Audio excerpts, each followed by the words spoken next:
back last Tuesday, but I was super busy. So forgive me. Today's live is not going to be a continuation of the tests, okay? I'm just going to finish one of the tests, but I really just want to talk about this particular subject because I've. Hello, darlings. How are you? Because, and I'm not going to save this on Instagram, but I will save on YouTube because Instagram does not like long form content. It ends up penalizing me for it. So if you leave or if you want to watch the replay, you'll have to go to YouTube because I am on both platforms. But Instagram, I am here now. So good to see you, darlings. Okay, I want to get right into it because I don't have a full hour today. And as usual, I always have to be in the House of Swans. And I kind of do it deliberately so that I don't end up staying here for 2 hours because you know how I love spending time with you. All right. Thank you. Bless you. Okay. So, last time we've been talking about, for those of you who've been following, for those of you who are new and really want to get into this topic, I promise we'll get to it. The last test that a man is going to give you is the appreciation test. Okay. Not the last test, it's not the only test, but I just wanted to finish that series. Okay. So it's the appreciation test. He's going to give you things. He's going to show you good things, going to spoil you. He's going to do some things, and he wants to see how well you appreciate him. If a man feels like you're not going to appreciate him, he will not progress the relationship. He will take what is on offer, which is usually sexual access, maybe a bit of feminine energy, and he will leave it alone. So if a man feels that you do not show the sufficient amount of appreciation, that's one test that will have you disqualified.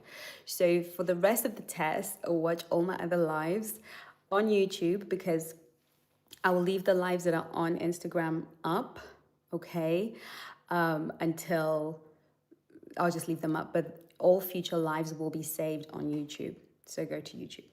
Okay. So today we're talking about the 100 things. I actually started with a list of 10 things. And the reason why I wanted to do this series is because we're coming to the end of the year. And I'm really about ending the year strong. I'm really about setting women up strong for the following year because time is passing. And it isn't just time, but we are shifting and changing as humans. And some things just will never change. Some things never change. Some things change, okay? And the things I wanted to leave with you are things that if you all really pay attention, if you're like, oh my gosh, even if you get one of these things and you master one of these things, your love life is gonna completely transform, okay? And I actually ended up, I had 10 things, but I'm at 32 things. And I feel like I'm raking my whole career of over a decade and all the conversations I've had. And these are things I know for sure. These are not things I heard from somebody or learned in a book. These are things I know for sure. These are the things that get my girls results. These are the things, okay? I don't know if I'm going to give you all 30, but we're going to work with time. I'll be here live every Tuesday and Thursday, God willing, all things being equal, and my life permits to go through all of these. And if you're loving it, let me know. If you're not, I'll just move on. Right. The number one thing I wish I knew in my 20s, and honestly, I don't think many women know this in their 30s, 40s, 50s, 60s. I don't think a lot of women know this, okay, is the more you do, the less they value you and think they're the prize. Okay. Now that sounds huge. And I'm sure there'll be guys saying, no, we like women that do more because that shows appreciation and all the good things. But let me just explain to you. Number one, let's just define the man I'm talking about here because there are different types of men, many of which we don't really discuss here because we're not interested and we don't date them anyway, okay? The men I'm talking about are men who are high in masculinity, okay? Because masculinity is not, there isn't a feminine, masculine, and that is that. I like to think of it as a scale, okay? There's high masculinity, high femininity. With all of those, and then there's a kind of gradient, and everybody's moving closer to the middle, and some people kind of go that way. But if you think of high femininity and high masculinity, there are going to be some traits across the board in every culture, tribe, tongue, place, and space. And with that high masculinity and high femininity, there is a dark side and a light side. There's a good side and a side that needs to be understood deeply, okay? A hidden side, a side that might carry shame, might carry criticism, might carry judgment, okay? But to fully integrate, you need to be able to embrace both, okay? And if you want to know more about the dark feminine energy, you can go to the House of Swans, because I've got a whole 1.5 hour course on that.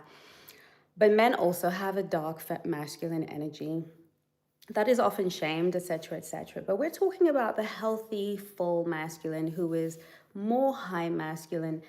This man doesn't actually seek out a woman to perform in his life, because the way he is wired is that he is a provider, he is a protector, he is a leader, he is focused, he is driven, he's ambitious, and just high masculine.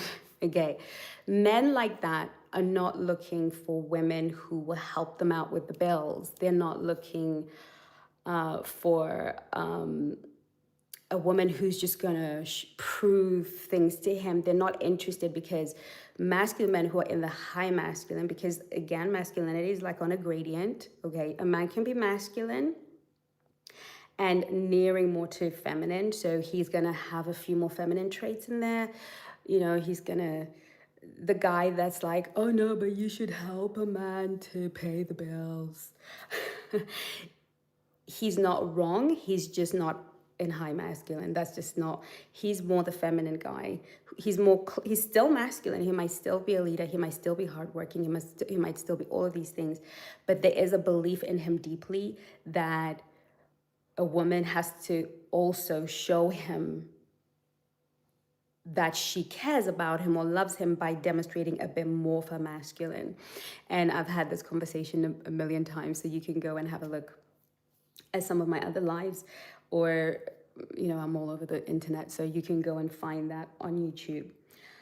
So as for the high masculine man, the more you do for him, not only does he lose attraction, but he values you less. As women, we were taught the more you can do, the more valuable, the more people you can nurture, the more people you can take care of, the more you can show and prove, the more you'll be valued. But then we grow up and we're watching other women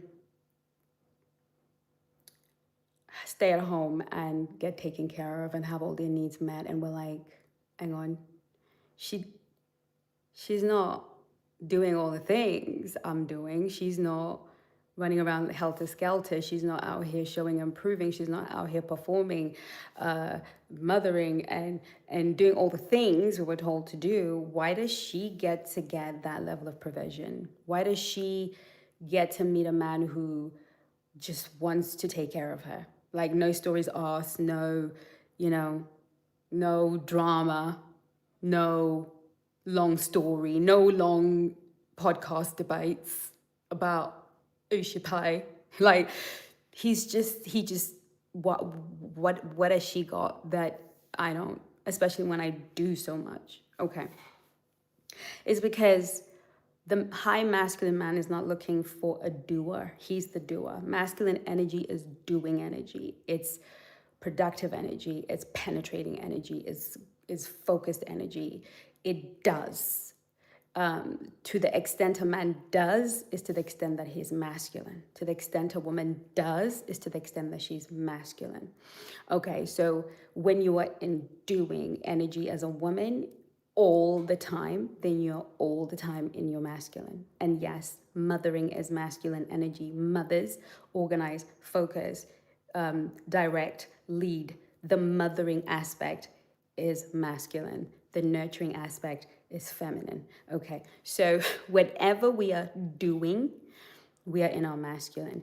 And that is a beautiful thing, because if we're only feminine, if we're high feminine all the time, we become useless in our own personal lives. We can't make money, we can't do anything. We become dependents of a sort. And I know a lot of women that are high feminine, and that's why they really get on with men that are high masculine, okay? But these men, they value your being. They value the atmosphere you create for them. So the masculine, the high masculine man is gonna buy the house. He's gonna get our money. He's gonna buy the house, and he's gonna put furniture in it. And the furniture is gonna be a sofa and a television and just the stuff that he needs, okay? And then, this is metaphorical, of course. And then he's gonna sit in this house with just bare minimum and all the things that he needs. And he's gonna say, I need a woman, okay? And he's not just talking about the person who's gonna come and put pillows on the sofas and soften the place and make it more homely. He's really wanting an energy. He wants the feminine, the softness, your atmosphere, just you walking up and down the place with your fragrance and your aura and your hips and just your being, okay? Now, yeah, all of us can be lazy and taken care of, but we can do that, but that's not the job. That's not the job. The job is being the most alive, joyful, playful, warm, sweet. A feminine woman is a whole atmosphere. She's the temperature in the room. The man is the thermostat, but she's the temperature in the room. She's a whole atmosphere. She walks into a man's life and his world becomes beautiful. His world becomes calm. His world becomes safe. She doesn't have to do. She has to be. She has to be in her feminine essence. That is what a man cannot do for himself, because everything a woman can do, a man can do for himself, other than the things that come with womanhood, as in giving birth to kids and all the things. But other than giving birth to children and having a spiritual womb, which I described last time in my live, all the things a lot of women are running around doing for men, he can do better. You are a lesser man. If you can work 8 hours, he can work 18. He's got more testosterone. He's built for work. He's a machine. So you might be impressed and say, well, I do this and I do that, but he can do more. Assuming we're doing the same thing, he can do more. He's been cooking for himself. He can cook. He's been cleaning his house. He can cook. He can clean. He's been doing his own laundry. He can do it. So none of these things actually impress him. What he can never do is be feminine. He can never do that. He can go into his feminine and come out. And when men stay in feminine, they become burdened by the emotions. They become weak men, right? They can come into their feminine to connect, to nurture, to be more safe in their feelings. That a man, to heal his emotions, has to tap into that feminine energy. He's not supposed to stay there. That's why he has you. So, if I had known this, that what you do makes him value you less. But who you are, for those of us who are believers, there's a woman called Delilah in the Bible. Brought down a very powerful man. And people think, because Delilah was a hoe. She was a hoe. And because of her hoedom, she was throwing down in the bedroom. Okay, she was, hoeing about, and she just captivated Samson's mind. But when you read that scripture, you realize that, Samson was dating different women from different tribes. That was his weakness. Samson was a player. Samson was out here flexing his muscles and being the big judge of Israel, the one that takes down an army all by himself. Samson was carrying weight and responsibility. He was a judge in Israel, and he could fight a whole army with a jawbone of a donkey. He was a gangster. Okay, he was what a man, what a man, what a man. Okay. And on Samson's shoulders was the burden of Israel. On his shoulders was constant attack on his life. On his shoulders he was carrying so much weight. Okay, so we're talking about that high masculine man. What really? It can't have been sex that killed him. It can't have been, because he could have it with anyone. What was it about Delilah?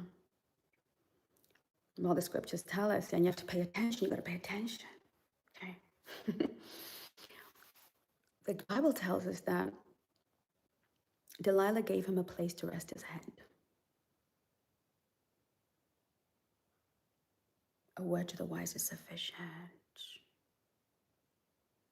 Doesn't tell us that she cooked for him, did his laundry, the things. I'm not saying she didn't, okay? I'm saying the scripture be telling you something. If you pay attention, okay? And even if you're not Christian and you're listening to this spiritual wisdom, come on, let's not get caught up in religion, okay? Hear a spiritual principle and apply it to your life. She gave him a place to rest his head. What does that symbolize? She gave him an atmosphere where he could put aside everything he carried. When she was around, he could lay his head on her laps, and she would stroke him and talk to him. And when he put his head on her laps, he felt safe and he felt loved, and he didn't have to be strong with her. He didn't have to be big, mighty Samson. He could just be a man. He could just, relax. She mastered the art of femininity. She mastered the art of knowing that what a man truly needs from a woman is a place to rest his head, a place where he can be a hero without having to prove it, a place he can be himself and not be judged, a place he can just breathe and not have the world come on top of him. I need this, I want this, why didn't you call me, why didn't you, after all I've done for you, I stayed up all night doing your CV with you. If it wasn't for me, you would have never got that job. No, she brought down a whole anointed judge of Israel, a whole Samson, a whole gangster. Okay. She brought down a big man because she gave him a place to rest his head. Not because she ran around cooking and cleaning. No. And you know what? Jesus continues that story, and he's like, you know what? Mary's doing the right thing. She's not running around cooking and trying to please me. Mary's sitting down and giving me a place to rest my head, to take what's in me, what God is, and she's opening her womb. She's sitting down. This is what I need as a man, an open womb. Spiritually, we're not talking about spreading your legs, okay? A place to unwind, a place to release. It's not just sexual. Men end up pressing and pressuring you, my darlings, for sex because you don't actually offer what they crave and don't even know that they want it. Most men are not even conscious that they need it until they find it. And when you become that woman who's just not fussing, who's not difficult to be with, who's not constantly, okay, now, before you come for me, okay, why are you with a man that you have to control? Answer me that.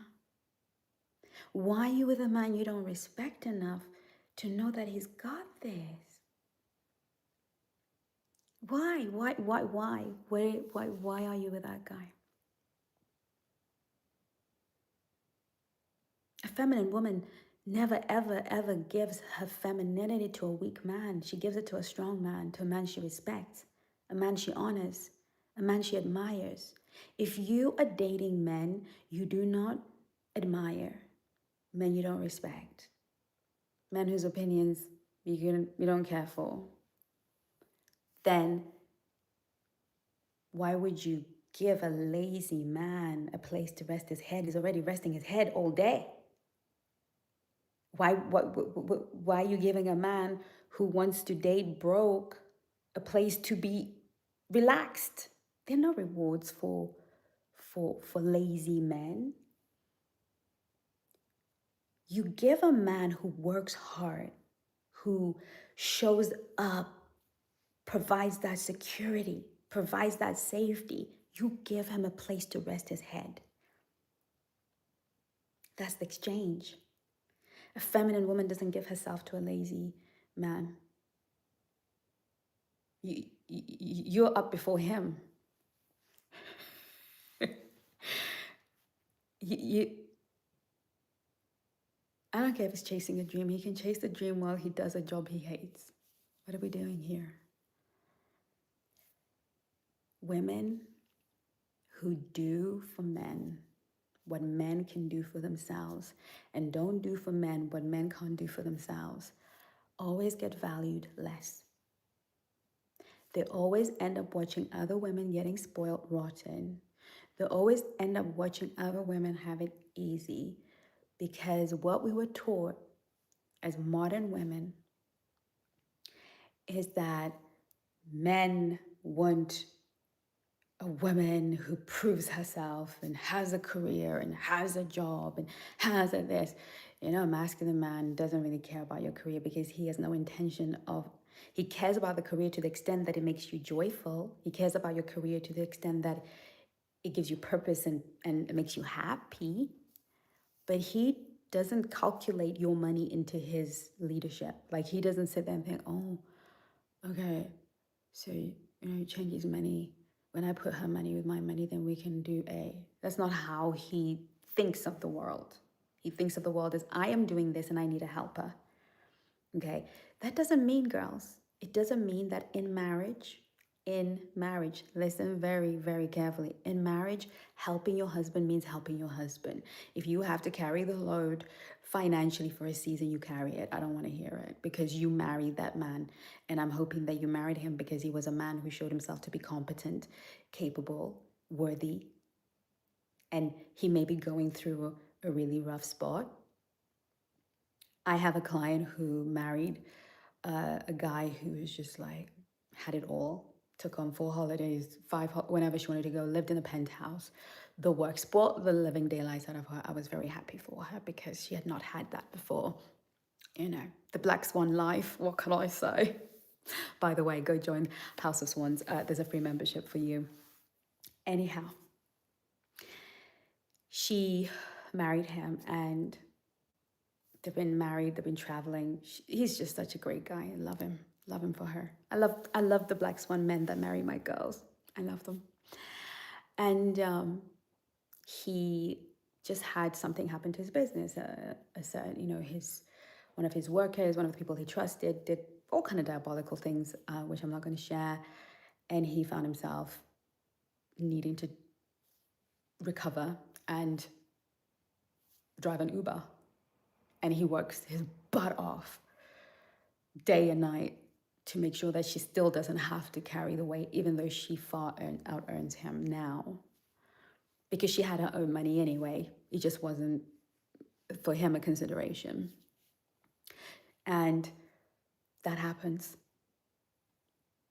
But I said to her, well, it's your turn, baby. It's your turn to hold it together. But we know he's worth it because we know that he moves like a masculine man. He's not sitting at home doing you take over while he plays games. He's working his butt off.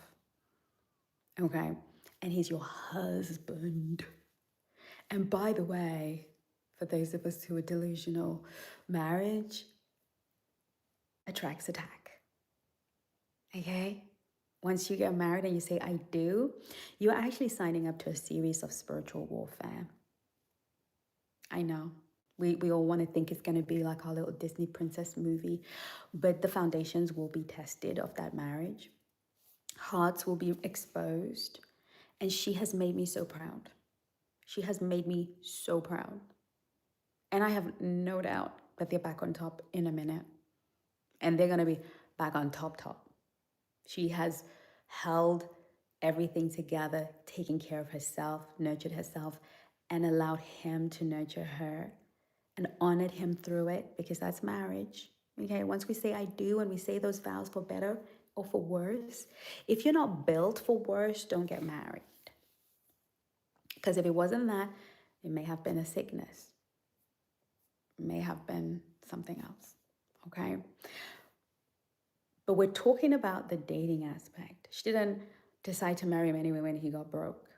She didn't decide to just help him out before they got married. This is something that happened in marriage, okay? So when I'm talking about doing for a man, I want us to be very clear. There are some things in marriage that you might have to do as a helper, as a helpmeet, as a support. And it should be temporary, and there should be a plan for it to have an end date, right? But a woman who's dating, no. She only needs to be. Any questions? So good to see you.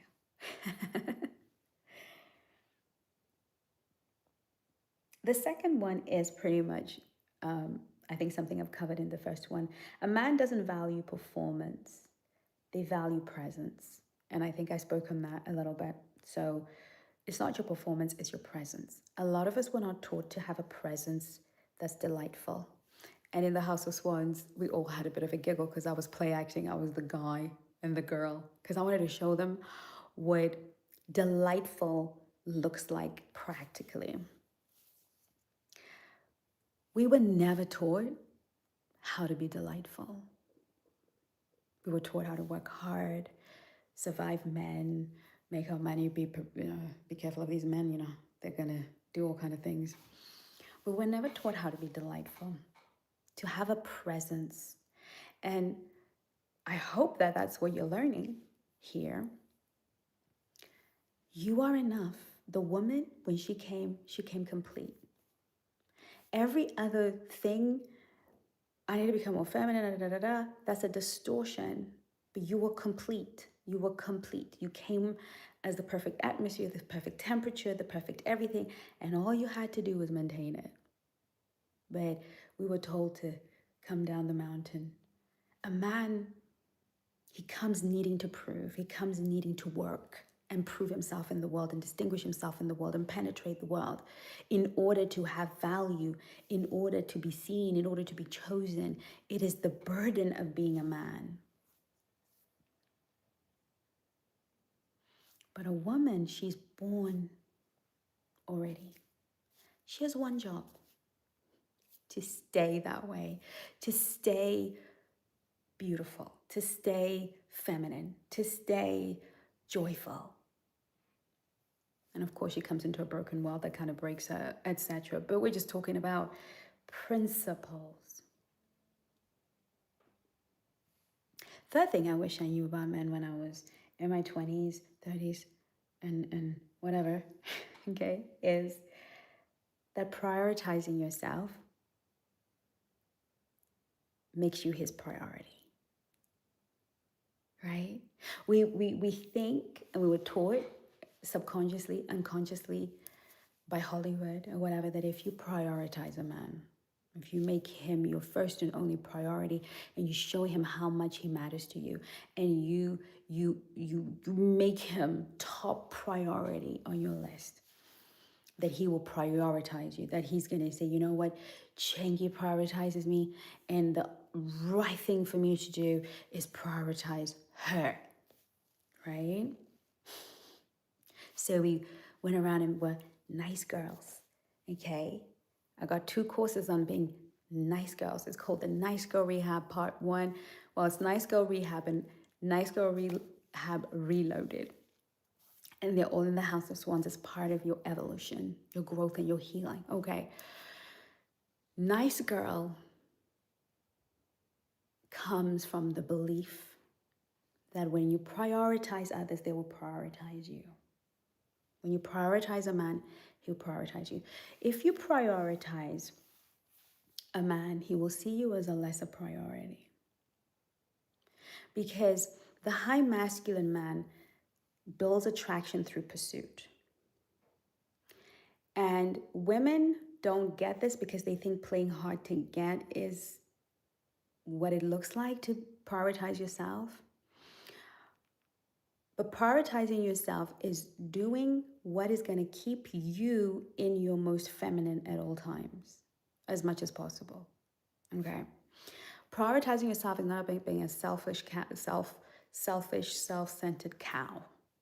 Okay? It's not about being mean to men, discarding them and treating them like crap. Prioritizing yourself is doing what is going to be good for your well-being. When a man sees that Jane, Sally, Agatha, all of the beauties, she will never tolerate this kind of treatment from me,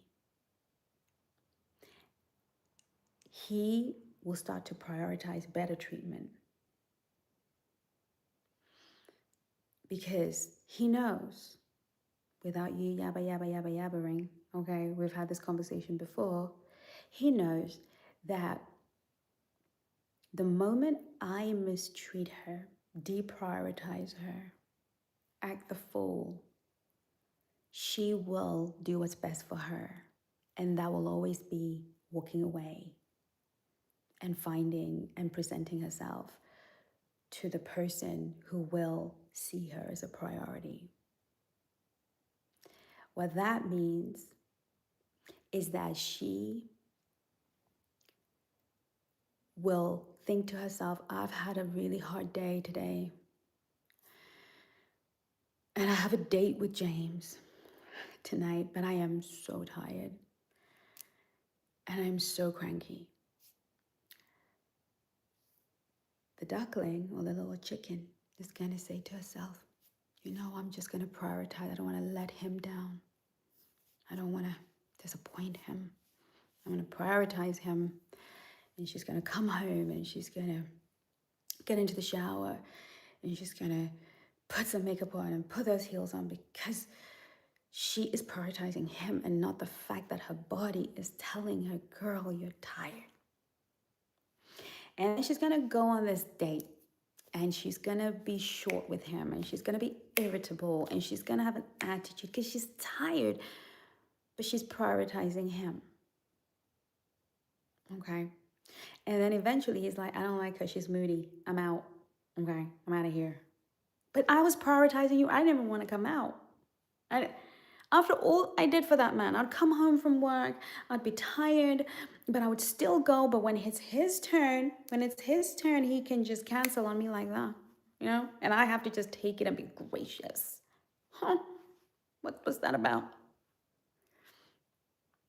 But then the black swan, she's tired. She's exhausted. She's had a long day. It's been tough. She doesn't think about it. She messages James. She says, you know, James, I am so tired. I feel totally exhausted, and I just don't want to be bad company for you. Would it be okay if we postponed and did something else? I was really looking forward to meeting you. And guess what? I'm available on this date and that date if you would like to do it, and I apologize for if I've put you out. No questions asked. James knows. Okay. Might be disappointed. But that girl, she's always going to do what's right for her. You're sending a signal. I love me. And you just have to match the love I have for me. That's all I'm asking you to do. I'm asking you to match the love I have for me. Hey, Courtney. And he now has to prove that he can love her the way she loves herself and better because there might be some other guy who can. Because she's not desperate. She's not acting like she's desperate. And then when she does see him and they meet again, she's delightful because she's rested. She's had a good night's sleep and she's drank her water, gone to the gym, and she's feeling good. And she brings that essence with her to the next date. And it's fantastic. And now he's like, okay, I like her when she's rested. I'm going to prioritize her rest. I'm going to prioritize her always being rested, because when she's rested, I get the best of her. Do we follow? Talk to me. Does any of this make sense?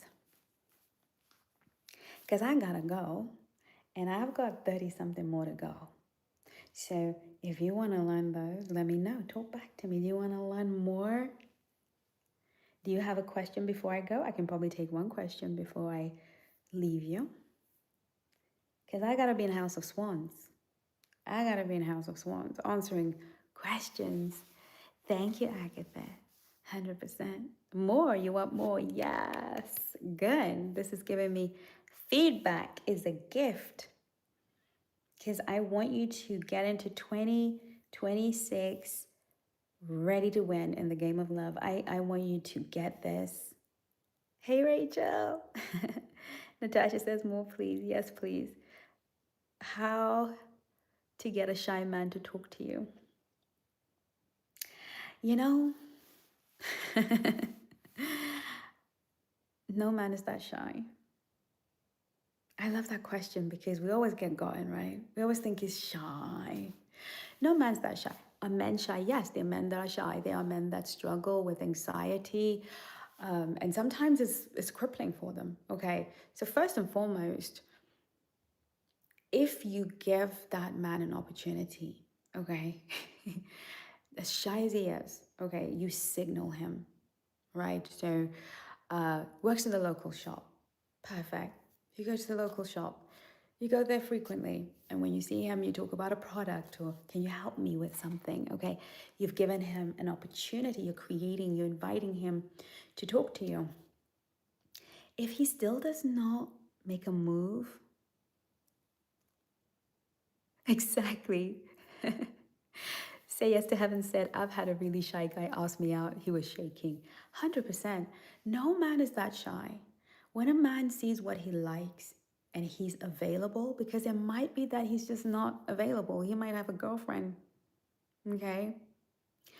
But you as a woman don't get to just sit there and wait for him to just, do all the work. You have to invite the attention of any quality man. Those men that just walk up to you uninvited, they're just doing that all over the show. But most men need a signal. Most quality men need a signal. They need a smile. And sometimes you have to give them a little bit more help. Sometimes you have to go into closer proximity, start a conversation. There are a lot of things, and you can learn all of that in the House of Swans. You can learn that in my Flirt and Date Masterclass on my website. Loads of things that I've shared and how you can create opportunity.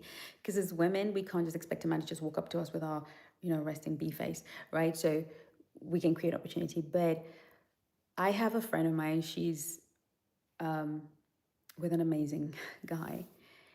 And she met him in a club. And he was so shy. He sent his friend to ask her if he could speak to her. That's how creative men get when they want you. So he sent his friend, and the friend said to my friend, hey, look, my friend over there really likes you. Is it okay if he comes over and speaks to you? Men get creative. No man is that shy. Okay? So if you know you've created an opportunity, Rachel says, I had a guy stuttering the whole time and still gave me his card. Bless him.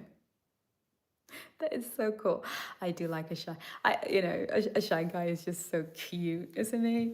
I love that because it shows that he's really sincere and his attraction to you is real because he really had to get over his anxiety. And I think it's cute. I think it's sexy. What to do if a man that I dated 30 years shows up in my life? Now the emotions are starting to resurface. What should I do? What I would like you to do, Miss Blessing, is to book a call with me because I want to hear the story and then I'm going to help you because it's quite complex. I can't answer it in the next 3 minutes, but I'd love to spend an hour with you or 30 minutes with you, hearing that story and seeing how we can get you together. I actually had a client who was in the same boat and she got engaged to that man and I think they got engaged in about 6 months. And it was, all things are possible, but I don't know why it ended in the first place. So I've got some questions, why did it end? Where is he at? Where are you at? What's happened with you? What are your stories? So it's a little bit more complex. But if you want to meet with me, you can just DM me and I will send you a link to have a chat.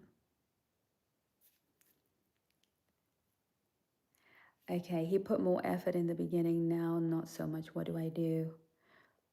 Well, it sounds like you didn't, I'm assuming we're talking about the shy guy. Shy guys get discouraged really easily. You really have to, flirting with a shy guy is very different from flirting with a confident man. Okay, confident men, they've got a thicker skin. They've just got more practice in their belt. When you're flirting with a shy guy, a woman has to do just that little bit more than she would want to. So again, if you want a specific answer to this situation, I suggest that you book to speak to me or one of my coaches. Well done, Blessing. I look forward to meeting you. He's confident. Okay, so you're dating a confident man and he was putting effort in the beginning, now not so much. Okay, how long have you guys been together?